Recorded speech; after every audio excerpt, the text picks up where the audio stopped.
আমি চাই ঘটনাটি আপনি পড়ে শোনান। আমার ঘটনার সত্যতা যাচাই করার জন্য যত জনের সাথে লাগে আমি আপনাদেরকে কথা বলিয়ে দেব। আসসালামু আলাইকুম রাসেল ভাই, আমি তাসিন, লিখছি মাগুরা জেলা শহর থেকে। আমি বর্তমানে তামিরুল মিল্লাত মাদ্রাসায় আলিম ইন্টারে অধ্যয়নরত অবস্থায় আছি। আমি 2010 সাল থেকে ভূত এফএম এবং অতঃপর ভূত.com-এর সাথে আছি। এই ঘটনাটি লিখবো করে 6 বছর। ঘটনা বোঝার সুবিধার্থে বলে রাখা ভালো, আমি মাদ্রাসা থেকে কোরআন হিফজও সম্পূর্ণ করেছি। প্রিয় রাসেল ভাই ও লিসেনার্স, যে ঘটনা আমি এখন আপনাদের সামনে উপস্থাপন করব এটা আমার মাদ্রাসায় পড়াকালীন সময়ের একটি ঘটনা। ঘটনাটি অনেক বড় হওয়ার দরুন আমি 2 পর্বে বিভক্ত করেছি। বিশেষ দ্রষ্টব্য ঘটনার ভয়াবহতা 2য় পর্বে। কথা না বাড়িয়ে শুরু করছি।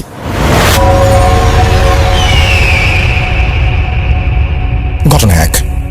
সাল 2013 অক্টোবর মাসের 16 তারিখ, কোরবানিদের পরের দিন শুক্রবার সকালে আমাকে সুন্নাতে খাতনা মুসলমানি করানো হয়।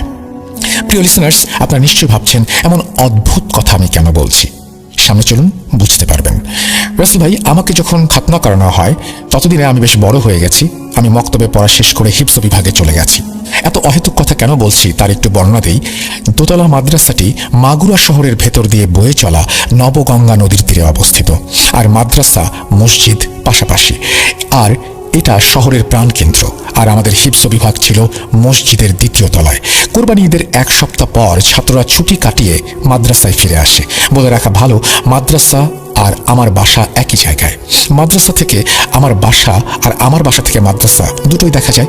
মাদ্রাসায় ঈদের ছুটি শেষ হবার পর আমাদেরকে মক্তব বিভাগ থেকে আনুষ্ঠানিকতার সাথে হিফজ বিভাগে উঠিয়ে দেওয়া হয়। তাই অগত্যা আমাকে অসুস্থ অবস্থায় মাদ্রাসায় যেতে হয়। হিফজ বিভাগের প্রথম রাতে আমার ঘুমাবার সিট যেখানে পড়েছে তার বরাবর দরজা। আমি ব্যথায় কাতর হয়ে ঘড়ির দিকে তাকিয়ে জেগে আছি, ভাবছি কখন সকাল হবে। রাত যখন ঠিক 2:37 হঠাৎ আমার কানে দরজা খোলার শব্দ ভেসে আসে। আমি দরজার দিকে তাকাতেই দেখি লম্বা একটা ছেলে দরজা খুলে আমার দিকে তাকিয়ে কেমন যেন হতচকিত হয়ে দরজার পাশে থাকা গ্রিলটা ধরল। গ্রিল ধরতে না ধরতেই কোনো বাতাস তাকে লাথি মেরে দিল, আর সে উড়ে গিয়ে ধপাস করে পড়ল। ছেলেটার পড়ে যাওয়ার শব্দে ঘুম ভেঙে গেল হিফজ বিভাগের কিছু বড় ছাত্রের ও হুজুরদের। হুজুর এবং সেই বড় ছাত্ররা দ্রুত এসে ছেলেটাকে ধরে আমার পাশে খালি জায়গায় শুইয়ে দিল। ছাত্ররা তাকে চেপে ধরল, আর হুজুর তার চারপাশে কি যেন পড়ে ফু দিয়ে আঁকিবুকি করে দিল। ঘটনা 2। ওই দিন ফজরের নামাজ পড়ে এসে ছাত্রদের থেকে জানতে পারি ছেলেটার নাম মুতাসসিম। তাকে কবিরাজ আসছে দেখতে। অনেকদিন ধরে নাকি মুতাসসিমে ভাইয়ের জিনের সমস্যা। ওই দিন সকাল 7টা নাগাদ কবিরাজ এসে ভাইয়ের 2 হাতে 2টা আংটি পরিয়ে দেন। অতঃপর যেখানে ঘুমাবেন তিনি ওইখানে দেয়ালে একটি দোয়ার কাগজ সেঁটে চলে যান। এভাবে বেশ কয়েকদিন ভালোই কাটছিল। 2 দিন পর ফজরের নামাজ শেষে ক্লাসে ফিরছি, হঠাৎ মুতাসসিম ভাইয়ের সকলের ওপর আক্রমণ। কিছু বুঝে ওঠার আগেই 1 টুকরো বাঁশ মুতাসসিম ভাই তুলে ছুঁড়ে মারল আমাদের দিকে। পেছন থেকে বড় কারি সাহেব হুজুর আমাদের সামনে এসে কি একটা দোয়া পড়ে সামনে হাত রাখতেই বাঁশটা হুজুরের হাতে লাগার আগেই পড়ে যায়। সাথে সাথে কিছু বড় ছাত্ররা দ্রুত মুতাসসিম ভাইকে থামাতে গেলে তারা ব্যর্থ হয়। অতঃপর কারি সাহেব হুজুর দোয়া পড়ে মুতাসসিম ভাইকে ধরা মাত্র সে অজ্ঞান হয়ে যায়। কিছু সময় পর কবিরাজ ও হাফেজ সাহেব হুজুর উপস্থিত হন। কবিরাজ হাফেজ সাহেব হুজুরকে বলেন, মুতাসসিমের হাতের আংটিটা কোথায় হুজুর? হুজুর মুখের ইশারায় জানি না বলে সম্বোধন করলে ঠিক তখনই মুতাসসিম ভাইয়ের ওপর কবিরাজ তার জিনকে হাজির করায়। একটি আংটি মুতাসসিম ভাই মাদ্রাসার বাইরের সানশেটের ওপরে ফেলে। আরেকটি জিন নিয়ে সমুদ্রের ভেতর আংটিটির ক্ষমতা নষ্ট করে ফেলে। সানশেটের ওপর থেকে আংটি আনা গেলেও সমুদ্রের ভেতর থেকে দ্বিতীয় আংটিটি আনা সম্ভব না। কবিরাজ চলে যায়, মুতাসসিম ভাইয়ের জন্য নতুন করে আংটি বানিয়ে আনতে হবে। কবিরাজ সরা মাত্র মুতাসসিম ভাই আবার নড়াচড়া শুরু করে। তখন আমরা বুঝতে পারি কে এসেছে। সে মুতাসসিম ভাইকে উড়িয়ে নিয়ে যাবে এমন একটা ভাব। হুজুর এবার তার চারপাশে পানি ছিটিয়ে দিয়ে শান্ত করে কথা বলতে শুরু করে। সেই সকাল থেকে বিকেল পর্যন্ত হুজুর কথা বলেন। হুজুর রাত্রে খাবার শেষ করে আমাদের সবাইকে নিয়ে বসেন। বাকি কথা হুজুর যেভাবে আমাদেরকে বলেছেন সেভাবে বলছি। এতদিন মুতাসসিম ভাইয়ের সাথে যে ঘটনাগুলো ঘটেছিল সেটি ছিল একটি হিন্দু জিনের কাজ। সে আজ থেকে মুসলমান হয়েছে। মুতাসসিম ভাইয়ের সাথে যে জিনটি আছে তার নাম দেবী, তবে বর্তমানে তার নাম ফাতেমা। বড় হিন্দু ঠাকুর পরিবারের মেয়ে সে। 6 ভাইয়ের একমাত্র বোন। ছোটবেলায় মুতাসসিম ভাইকে দেখে তার পছন্দ হয়। তখন থেকেই ফাতেমা মুতাসসিমের সাথে থাকে, খেলাধুলা করে। ফাতেমা মাঝে মাঝে মুতাসসিম ভাইকে তাদের দেশে নিয়ে যেতে চায়, আর তখনই মুতাসসিম ভাইয়ের মা মুতাসসিমকে খুঁজে পেত না। এভাবে বেশ কয়েকদিন হবার পর মুতাসসিমের মা মুতাসসিমকে নিয়ে যায় কবিরাজের কাছে, আর কবিরাজ ফাতেমাকে হাজির করে ফাতেমার একটি আঙুল পুড়িয়ে দেয়। তারপর থেকে সে ক্ষিপ্ত হয়ে কবিরাজকে বলে আজ মুআতাসিমকে সে নিয়ে যাবে। আজ এই মহিলাকে মারার প্রতিজ্ঞা করলাম। ঘটনাক্রমে মুআতাসিম ভাইয়ের মাকে মেরে ফেলা হয়। কবিরাজকে বিভিন্নভাবে মারার চেষ্টা করেও ব্যর্থ হয়। কবিরাজের ছেলেকে প্রতিবন্ধী করে দেয়। তবে এই কবিরাজ বা হুজুর বা মুআতাসিমকে সে নিয়ে যেতে পারে নাই। এখন সে মুসলমান হয়েছে আমার হাতে বায়াত। সে মুআতাসিমের আর কোনো ক্ষতি করবে না। আমার সাথে কথা হয়েছে, তোমরা ঘুমিয়ে যাও বলে সেদিনের মতো আমাদের ঘুমানোর ছুটির ঘোষণা করে। প্রিয় লিসেনার্স, কি ভাবছেন ঘটনা এখানেই শেষ? ঘটনার ভয়াবহতা সম্পর্কে জানতে ধৈর্য ধরে অপেক্ষা করুন দ্বিতীয় পর্বের জন্য। তো দ্বিতীয় পর্বের ঘটনা আশা করছি পাবো। ঘটনাটি খুব বেশি বড় নয়, আপনি চাইলে দ্বিতীয় পর্বটি এখানেই জুড়ে দিতে পারতেন। যাই হোক, যারা শুনছেন তারা নিশ্চয়ই ধৈর্য ধরে অপেক্ষা করবেন। তবে আমি চাই ঘটনা যখন পাঠাবেন তখন ঘটনা একবারে পাঠিয়ে দেওয়াটাই ভালো। আমরা চলে যাব, আজকের মতো বিদায় নেব। আবারও ফিরে আসবো আগামীতে। সেই পর্যন্ত সবাই ভালো থাকুন, সুস্থ থাকুন, মোস্ট ইম্পর্টেন্টলি বুধ.com এর সাথে থাকুন। আল্লাহ হাফেজ।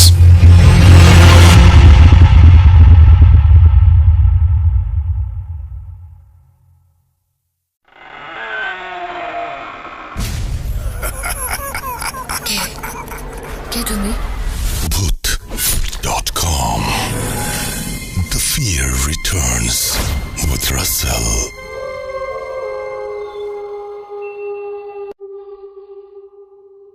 আসসালামু আলাইকুম। আশা করছি সবাই ভালো আছেন এবং ভালোর দলে আছেন।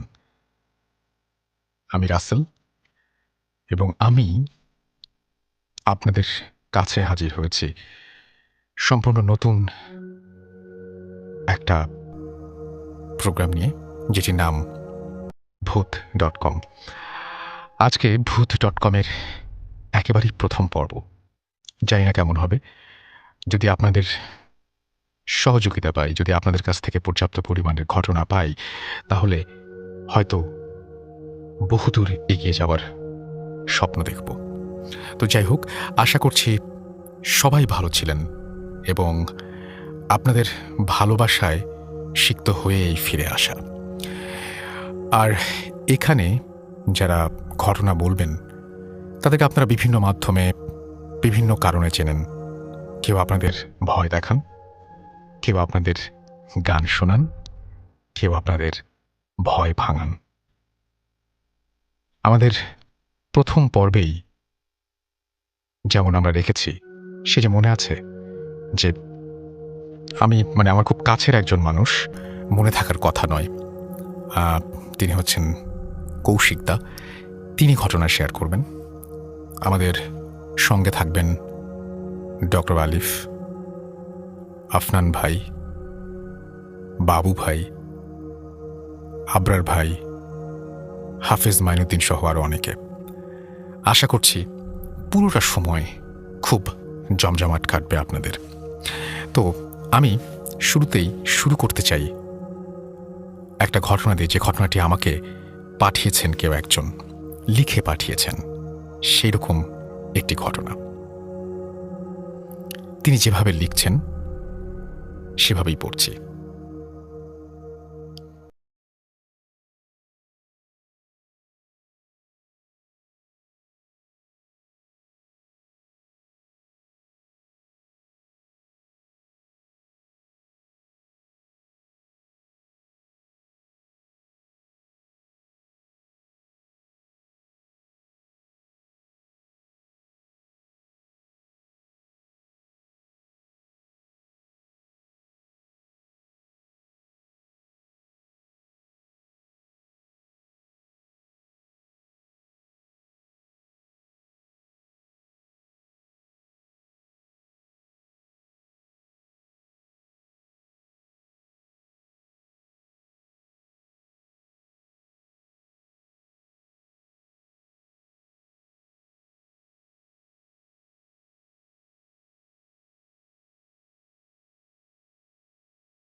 আজকে কেন জানি আমার টিম মেম্বার অ্যান্ড্রু যেতে চাইল না, তবে সবার কথার পরে সে যেতে রাজি হয়।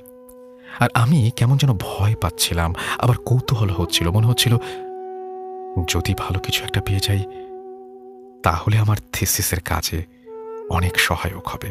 যাই হোক, আজকে সমস্ত যন্ত্রপাতি নিয়ে আমরা একজনের গাড়িতে চড়ে রওনা হলাম। গ্রামের শেষ অংশে যাবার পর আর গাড়ি নিয়ে যাওয়া যায় না, তাই গাড়ি রেখে হাঁটা শুরু করলাম।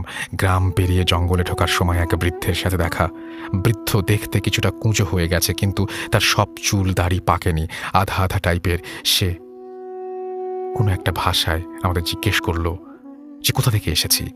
আমরা আমাদের উত্তর দেওয়ার আগেই বলল, তোমরা যেখানে যাচ্ছ সেখানে যেও না, হয়তো ফিরতে পারবে না। কথাটা আমার মনে দাগ কাটল। আমার সাথে থাকা অ্যান্ড্রু ও কিছুটা চমকে গেল। বৃদ্ধ আরও বলল, 5টি নাবালক শিশুকে জ্যান্ত পুঁতে ভুডু করে শক্তিশালী করে রাখা হয়েছে। বলে রাখা ভালো, ভুডো একটি প্রাচীন রোমান শয়তান দেবতার নাম। আমরা ওই বৃদ্ধকে কিছু বলার আগেই সে চলে গেল। আমরা আমাদের মতো সেই নির্দিষ্ট লেকের পাশে দিয়ে যন্ত্রপাতি নিয়ে দাঁড়াই। আছে কেমন জানি লেকের পানি থেকে আরও বেশি দুর্গন্ধ আসছিল, আর সূর্যের আলো কম থাকায় কেমন একটা অন্ধকারাচ্ছন্ন লাগছিল। খেয়াল করে দেখলাম চারপাশ খুব নিস্তব্ধ, এমনকি পাখির ডাকও শোনা যাচ্ছিল না। খুব স্তব্ধতা বিরাজ করছিল ওই জায়গাটার চারপাশে। যাই হোক, আমরা আমাদের কাজ শুরু করে দিলাম। যেহেতু জায়গাটা জঙ্গলে, কারো ব্যক্তিগত প্রপার্টি নয়, তাই মাটি খোঁড়ার জন্য কোনো অনুমতি নেওয়ার প্রয়োজন হয়নি। মাটি খোঁড়ার আগে আমরা আরও সেই নকশার কপিটা বের করে জায়গাটা ঠিক আছে কিনা সেটা নিশ্চিত হয়ে নিলাম। তারপর আমরা 4জনই মাটি খোঁড়া শুরু করলাম। প্রায় ঘণ্টাখানেক মাটি খোঁড়ার পর সবাই ক্লান্ত হয়ে পড়ি। ছোট্ট একটা বিরতি নিয়ে আবার কাজ শুরু করব বলে আমরা সিগারেট ধরাই। চারপাশে স্তব্ধতা আমাকে কেমন যেন একটা শিহরণ দিচ্ছিল। এর আগেও এইরকম প্রত্নতাত্ত্বিক জিনিস নিয়ে কাজ করেছি, কিন্তু এবারেরটার মতো কখনোই এমন থ্রিল অনুভব করিনি। বারবার মনে হচ্ছিল মাটি খোঁড়ার কাজ আমাদের না। আর তাছাড়া প্রফেসর জানলে আমাদের এই টিমটার জন্য অনেক সমস্যা হয়ে দাঁড়াবে।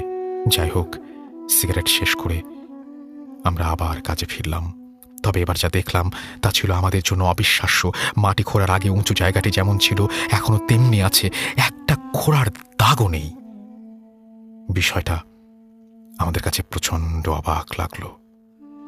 4জন মিলে 1 ঘন্টা খোঁড়ার পর মাটিগুলো আমরা যে জায়গায় পাশে ফেলেছিলাম সেখানেও কোনো চিহ্ন নেই। সত্যি অবিশ্বাস্য। এই অবাক করা বিষয়টা কেউই বিশ্বাস করতে পারছিলাম না, তাই আমাদের নিজেদের মাঝেই কথা কাটাকাটি শুরু হয়ে গেল। এদিকে সন্ধ্যা হওয়ার উপক্রম। আমরা সেদিন আর কাজ না করে সেখান থেকে ফিরতে শুরু করলাম। ফেরার পথে যন্ত্রপাতিগুলো যার যার কাঁধে তুলে নিলাম। গাড়ি পর্যন্ত আসতে প্রায় 1 কিলোমিটার হাঁটতে হবে। আমি যাবার সময় যে যন্ত্রপাতিগুলো আমার কাঁধে নিয়েছিলাম এখনও সেই একই যন্ত্রপাতি আমার কাঁধে নিয়ে আসছি, কিন্তু এবার কেন যেন আগের চেয়ে অনেক বেশি ভারী মনে হচ্ছিল। হাঁটার সময় আমার বারবার মনে হচ্ছিল কে যেন আবার ঠিক ঘাড়ের পেছনে নিঃশ্বাস ফেলছে, আর আমার ঘাড়ে প্রচণ্ড ওজন অনুভব করছিলাম। বারবার চমকে উঠছিলাম আমাদের পেছনে কারো হেঁটে আসার আওয়াজ শুনে।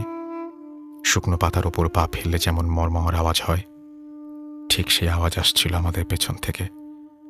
আমাদের পাশে ঝোপের মাঝ দিয়ে কেউ যেন দৌড়ে চলে গেল, এরকম একটা আওয়াজ পেলাম। আমার বুঝতে বাকি রইল না যে আমরা কোনো খারাপ জায়গায় চলে এসেছি।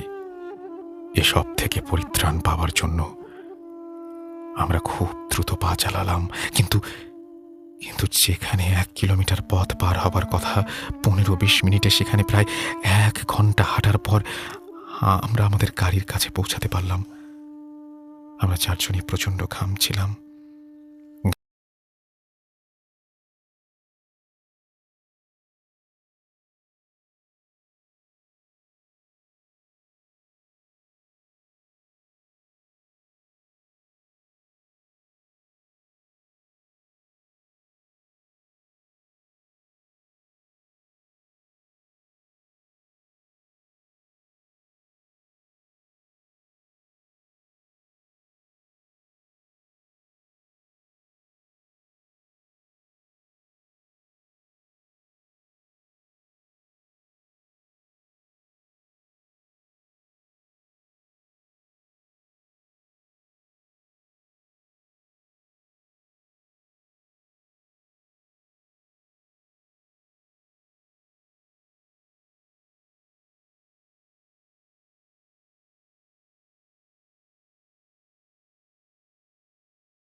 চমৎকার একটি ঘটনা এবং আশা করছি যে এই ঘটনাটি আপনাদের ভালো লেগেছে এবং আনন্দ দিতে পেরেছে।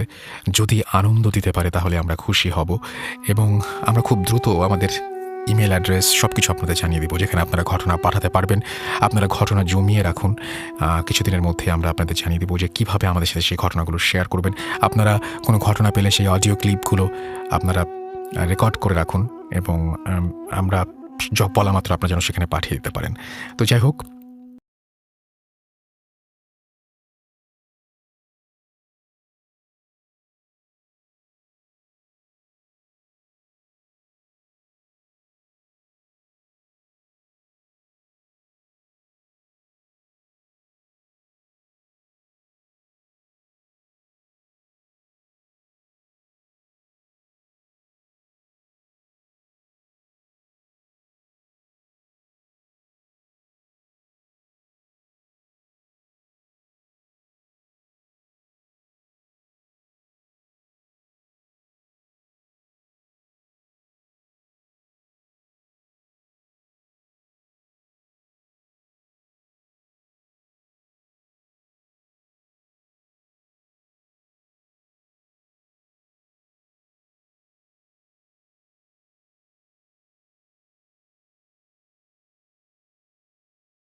খুব অদ্ভুত অদ্ভুত কথাবার্তা বলতেছে।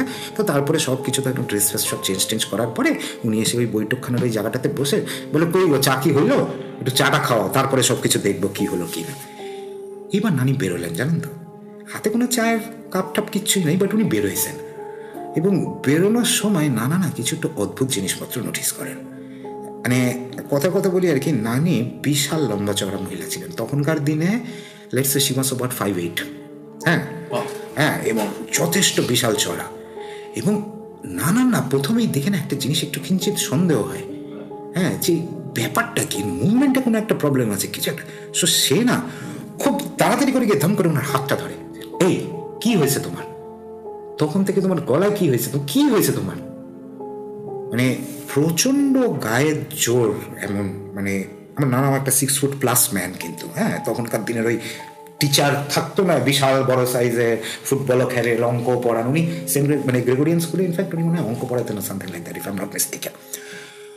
ওনাকে একটা ধাক্কা দিয়ে, এবং তারপরে মা যেভাবে বলে আমি ঠিক ওইভাবে বলছি, যে ওনাকে একটা ধাক্কা দিয়ে নানি বেরোয় যায়। মানে সিনটা একটু ইমাজিন করার চেষ্টা করেন, অন্ধকারের একটু ডার্কিশ রুম, কিন্তু আলোটা কিন্তু বাইরে আছে, তো বাইরের জিনিস কিন্তু স্পষ্ট সব দেখা যাচ্ছে। এবং নানা পুরো জিনিসটা দেখেন যে উনি ওই ধাক্কা দিয়ে ফেলে যে বাইরে বেরোয় যাচ্ছে, বেরোয় মানে এমনভাবে উনি স্টেপস ফেলছে, এক এক স্টেপে মনে হচ্ছে 20 ফুট 30 ফুট কভার করে ফেলছে। তারপর বেসিক্যালি উনি যে জিনিসটা করেন সেটা হচ্ছে গিয়ে যে এক লাফ দিয়ে পুকুরটা পার হয়ে যায়। নানা কিন্তু অজ্ঞান হন নাই, উনি সেন্সলেস হন নাই, উনি দেখে পুরা টাসকি খায়া যেই কাজটা করে সোজা রান্নাঘরে যান। রান্নাঘরে গিয়ে দেখে নানির ডেড বডিটা ওইখানে পড়ে আছে, কাঁচ পেটে ঢুকে গেছে। আসল ঘটনাটা যেটা ঘটেছিল আর কি, যে উনি ওই যে তাকের ওপর থেকে কিছু একটা পারতে গেছিলেন, এবং পারতে যাওয়ার সময় উনি ফুটিং হারায় পড়ে যান, কাঁচের কোনো একটা বয়মও সাথে ভাঙে, ওইটা পেটে ঢুকে যায়। বাসায় আর কেউ ছিল না, সে বেসিক্যালি ব্লেড টু ডেথ। এখন ওইটা কি ছিল আমি এক্স্যাক্টলি জানি না, আত্মা, দুষ্টু জিন, হোয়াটএভার দ্য হেল। বাট এই মানে ঘটনাটা আমি তো মানে আমার মামা তো এখন উনি তো জীবিত আছেন, আমার মামা বলে, বাট এই গল্পই বলে, মানে মাও যেটা বলে, মামা অলমোস্ট সেম জিনিসই বলে, কারণ মামা তো ছোটো ছিল, 3 বছর বয়স, তার কিছু মনে করার কথা নেই। আমি প্রচুরবার জিজ্ঞেস করেছি তাকে যে তুমি কি দেখেছো লাভ দিয়ে যে পুকুরটা পার হইলো কিভাবে, মানে তাই না যে পুকুর তারপরে বেড়া তারপরে নেক্সট মানুষের জমি, উনি একটা লাভ দিয়ে পুরো পুকুরটাকে যাকে বলে কি ঠান্ডায় অন্য জায়গায় চলে গিয়ে he just disappeared and then the dead body was found. So এই আর কি হচ্ছে গিয়ে ঘটনা।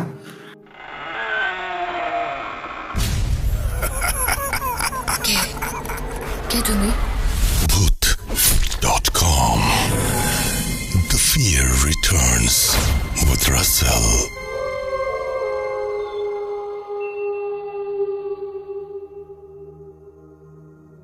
আপনাদের সবাইকে স্বাগত জানাচ্ছি, আমি রাসেল, এবং আমি একদম নতুনভাবেই বলছিলাম যে একটা কিছু শুরু করতে চাই একেবারে নতুনভাবে, এবং সেই নতুনভাবে শুরু করতে চাইলেও আমার সঙ্গে যিনি আছেন তিনি আমার খুবই কাছের একজন মানুষ এবং আপনাদের কাছের মানুষ। আমি জানি যে পুরো বাংলাদেশ শুধু না, পুরো পৃথিবীতে যে সমস্ত জায়গায় বাঙালি জাতিরা, আমাদের বাঙালি ভাই এবং বোনেরা ছড়িয়ে ছিটিয়ে রয়েছেন, তারা সবাই এই কণ্ঠস্বর, এই মানুষটিকে অসম্ভব পছন্দ করেন। এবং তিনি নিজেও আপনাদের, যখন আমি অফ হয়ে গেছি তখন তিনি আপনাদের সাথে কিন্তু যোগাযোগ রেখেছেন, এবং তিনি আপনাদের ঘটনা শুনিয়ে গেছেন কিন্তু নিজের দায়বদ্ধতা থেকেই, এবং সেই জন্য আমি তাকে স্যালুট করি। আমি তাকে অনেক, মানে আপনারা জানেন যে কতটা পছন্দ করি, তো আমি হয়তো অনেকে বুঝেও ফেলেছেন। তো আমাদের সঙ্গে আছেন ডক্টর আলিফ, এবং ডক্টর আলিফ আপনাদের সব সময়, আমার মনে হয় যে আমার মানে যত ঘটনা শুনেছি তার মধ্যে যদি কত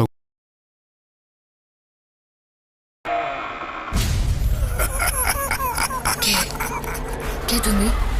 Bhoot.com. The fear returns with Russell.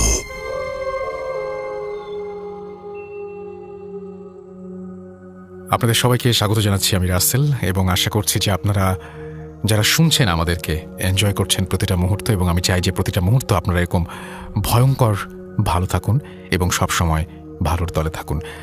আমাদের সঙ্গে আছেন একজন মানুষ যিনি কিনা, আমি অন্য কোনো পরিচয় যাব না, যিনি আমার বড় ভাই বা ছোট ভাই বা আমরা সমান সমান যেটাই হোক না কেন, কিছু একটা, কিন্তু আমাদের ভাই। আর দ্বিতীয় কথা যেটা, সেটা হচ্ছে যে তিনি একটা, আপনারা জানেন যে ওই যে অদ্ভুতুরে মাধ্যমে তাদের সাথে এখন, মানে আমি এই পরিচয়টা দিতে এখন কমফোর্টেবল ফিল করবো আর যে কোনো পরিচয়ের চাইতে। আর বাকিবার যে সম্পর্ক সেটা তো আমাদের খুবই ব্যক্তিগত পার্সোনাল সম্পর্ক, সেই সম্পর্কে আমরা না গেলাম। কিন্তু আজকে আমরা যে জন্য এসেছি সেটা হচ্ছে যে যেহেতু ভয় পাওয়াতে চাই, ভয় পাওয়াতে চাইলে যারা ভয় পাওয়াতে ভালোবাসেন সেই সমস্ত মানুষ কোনো একটা কারণে, কেন জানি না, খুব মানে সঙ্গে সঙ্গে সাড়া দেন। তো আমি যখন ফোন করেছি বাবু ভাইকে, বাবু ভাই সঙ্গে সঙ্গে বলেছেন হ্যাঁ আসবো, কিন্তু আমাকে বারবার করে বলছেন যে নো ফর্মালিটিস, মানে আপনি বলছেন কেন এটা, মানে বলা লাগে না এরকম একটা ব্যাপার আর কি।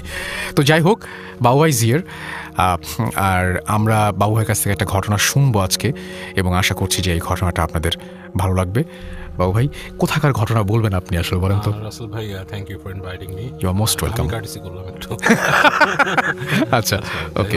কাহিনীটা বলবো ঢাকার কাহিনী। জি। আমি যেই জায়গাটায় বসে আছি এটা খুব কাছাকাছি একটা। ওকে। আপনি যে জায়গায় বসে আছেন এই জায়গাটা আপনি মোটেও পছন্দ করেন না আমি জানি, এবং এখানকারই এই কাছাকাছি একটা এলাকার কাহিনী আর কি। এটা আপনি আরো পছন্দ করেন।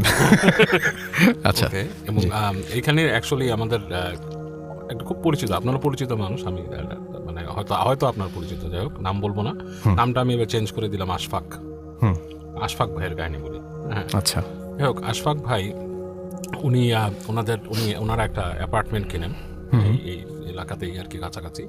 তো অ্যাপার্টমেন্টটা অ্যাকচুয়ালি এটা একটা যে কোনো নাম করা বিল্ডার্সের তৈরি করা বাড়ি, এবং ওই বাড়িটা যখন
অন্য রকমের, মানে ওনার যে নার্ভের মধ্যে প্রচন্ড প্রেশার পড়তেছে এরকম সময়।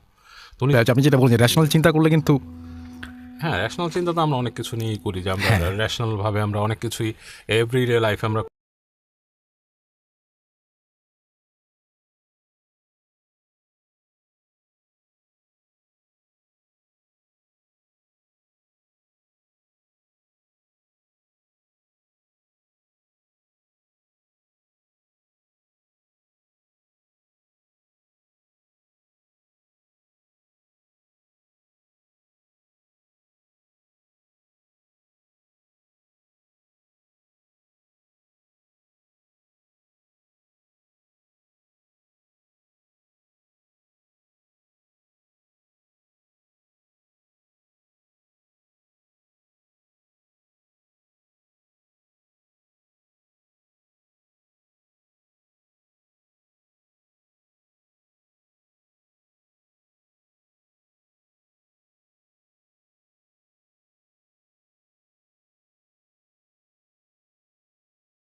এখন যেই ঘটনাটি আমি শেয়ার করব, এই ঘটনাটি কালেক্ট করে দিয়েছে হচ্ছে আমাদের খুলনার ছোট ভাই সৈকত। এবং খুলনার যত স্টোরি আমি বলেছি সাধারণত ওই সৈকতের মাধ্যম দিয়েই, আর একটা ছেলে আছে রূপম, এই দুইজনের মাধ্যম দিয়ে খুলনার চমৎকার চমৎকার স্টোরিগুলো আমি পেতাম। এবারও সৈকত আমাকে খুব সুন্দর একটা স্টোরি এনে দিয়েছে। তো যিনি বলেছেন, তো উনি সঙ্গত কারণ ওনার নামটা বলতে নিষেধ করেছেন, এমনি আদার্স সব কিছু বলতে বলেছেন, কারণ যার সাথে যে ইসের সাথে ঘটনা তার আত্মীয় হয়তো উনি, এই জন্য উনি সঙ্গত করে নামটা বলতে নিষেধ করেছেন। তো ঘটনাটির স্থান হলো সাতক্ষীরা জেলার আশাশুনি থানার আনুলিয়া ইউনিয়ন, এবং এই আনুলিয়া ইউনিয়নের আকসরা বাজার নামে একটা গ্রাম আছে। এই আকসরা বাজারের এই ঘটনাটা, তো ঘটনাটি আসলে মানে শুরুটা আমি বলি যে যেখান থেকে সূত্রপাত, সেটা হচ্ছে ওই গ্রামে মানে স্বাধীনতার আগেই, মানে বাংলাদেশ স্বাধীনতার আগে একজন মেম্বার ছিলেন। তো যেহেতু গ্রামীণ পলিটিক্সের সাথে উনি ইনভলভ ছিলেন, মানে ভালো খারাপ মিলিয়েই মানুষ, কিছু ভালো কিছু খারাপ, পুরাটাই খারাপ না, মানে কিছু ভালো কিছু খারাপ মিলিয়ে মানুষ। তো উনি দেখা যেতেন যে মাঝে মাঝে নিজের মানে ক্ষমতা টিকিয়ে রাখার জন্য বিভিন্ন সময় ভালো কাজের সাথে বিভিন্ন ধরনের অত্যাচারমূলক কাজ উনি করে ফেলতেন। তো এভাবে দেশ স্বাধীনের পরে উনি আর মেম্বার ছিলেন না, কিন্তু উনি এই 90-এর দশকের দিকে মারা যান, মানে বয়সেই মারা গেছেন আর কি, এমনি অন্য কোনো ইসে না, বয়সে মারা গেছেন। তবে উনি মৃত্যুর সময় যারা উপস্থিত যারা ছিলেন আমাকে স্টোরিটা শেয়ার করেছেন আর কি, যার মাধ্যমে শোনা, তো প্রচণ্ড কষ্ট পেয়েছিলেন মৃত্যুর সময়, মানে মৃত্যু যন্ত্রণা যে কি আমাকে বলেছেন আর কি। কারণ আমাকে ওই সৈকত যখন এটা ঘটনাটি আমাকে শুনিয়েছে, ও রেকর্ড করে পাঠিয়েছিল, আমি নিজে ভয়েস ক্লিপটা আমি শুনেছি আর কি। তো মৃত্যু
with Russell.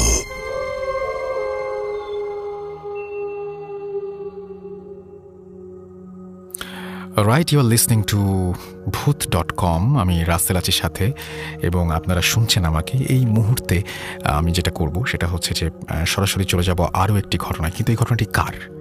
হ্যাঁ, এই ঘটনাটি আমাদের অনেক পুরনো একজন বন্ধু, আমাদের অনেক পুরনো একজন সহযাত্রী আবরার ভাইয়ের। এবং আবরার ভাই এই ঘটনাটি আমাদের রেকর্ড করে পাঠিয়েছেন। অডিও ক্লিপ তো থাকতেই হবে, তাই না? সো রেকর্ড করে পাঠিয়েছেন। কোয়ালিটি কেমন হবে আই ডোন্ট নো, কারণ তাকে স্টুডিওতে আনা সম্ভব না, কারণ he lives in US. So ওখান থেকে তো মানে আমাদের ভূত.com-এর এরকম কোনো সামর্থ্য নেই তাকে উড়িয়ে নিয়ে সেখানে ঘটনা শোনাবো আপনাদেরকে। সো তিনি ঘটনা খুবই সঙ্গত কারণেই রেকর্ড করে পাঠিয়েছেন। তার সেই অডিও ক্লিপটি আমরা প্লে করছি।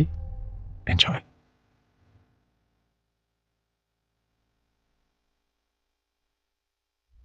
আসসালামু আলাইকুম রাসেল ভাই, কেমন আছেন? আশা করি ভালো আছেন। আমি আবরার খান, নিউ ইয়র্ক থেকে। আজকে যে ঘটনাটা আমি শেয়ার করব সেই ঘটনাটা আমার খুব কাছের এক বন্ধু ফয়সালের সাথে ঘটে যাওয়া। ফয়সালও নিউ ইয়র্কের বাসিন্দা, জামাইকা 179 স্ট্রিট হিল সাইডে। তার চাকরি সুবাদে সে কাজ করে ম্যানহাটন সিটি বলে পরিচিত নিউ ইয়র্কে। সো ম্যানহাটনের ম্যাডিসন স্কোয়ার গার্ডেন অনেকেই হয়তো নাম শুনেছেন। তার আশেপাশেই সে কোনো একটা প্রতিষ্ঠানে চাকরি করছে।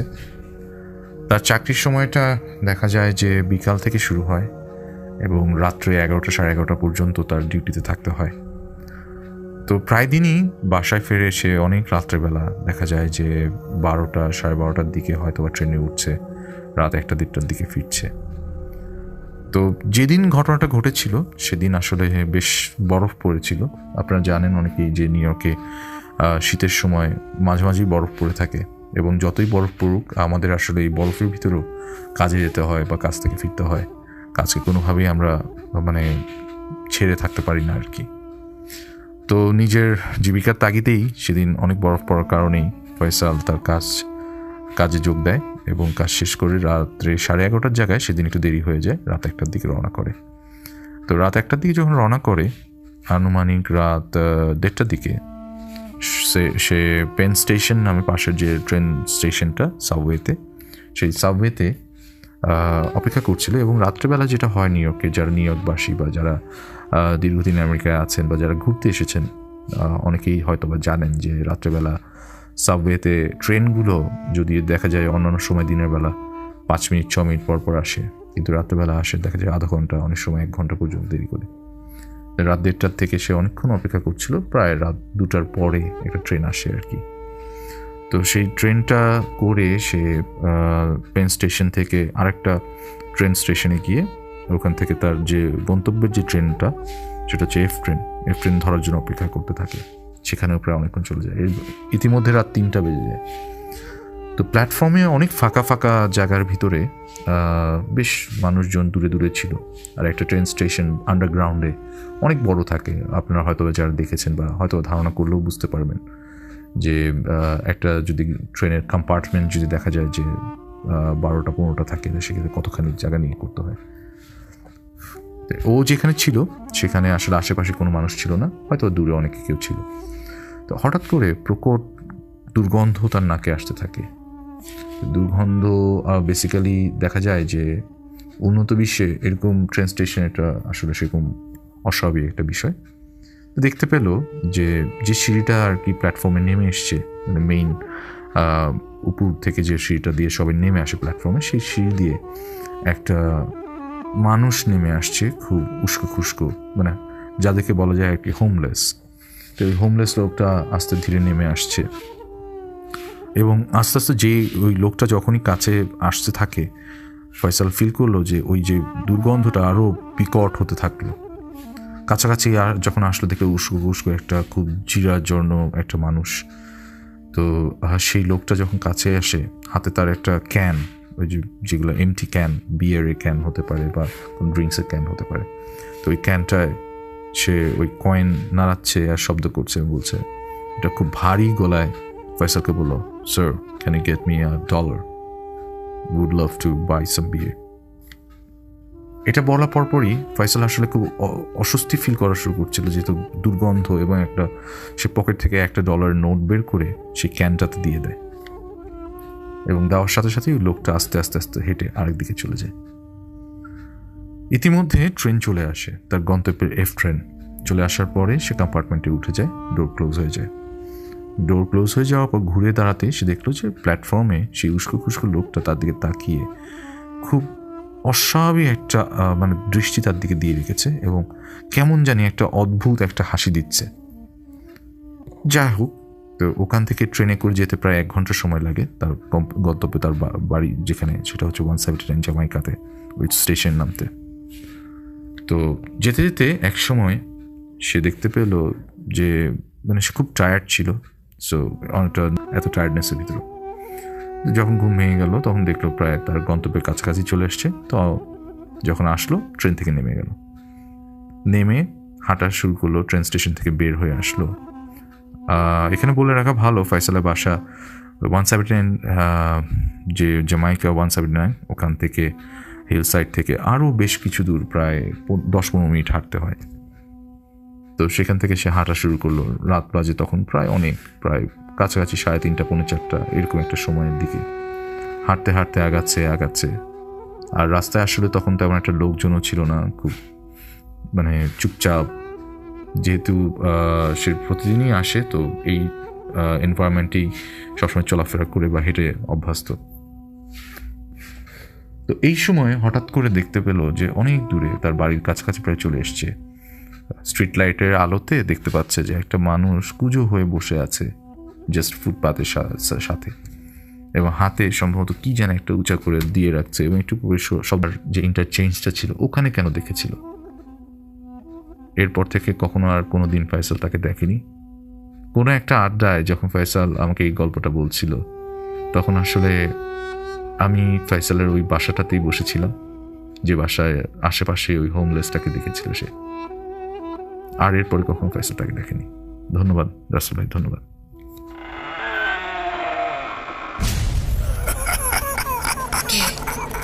কে তুমি?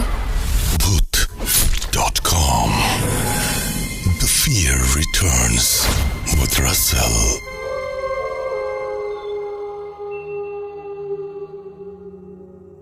আরও একবার আপনাদের সবাইকে স্বাগত জানাচ্ছি, আমি রাসেল, এবং এই সাথে সাথে কিন্তু শেষ হয়ে গেল আমাদের আজকের Bhoot.com-এর ফার্স্ট এপিসোড। আশা করছি যে যারা এতক্ষণ পর্যন্ত আমাদের সঙ্গে ছিলেন, কোনো না কোনোভাবে একটু হলেও আপনাদের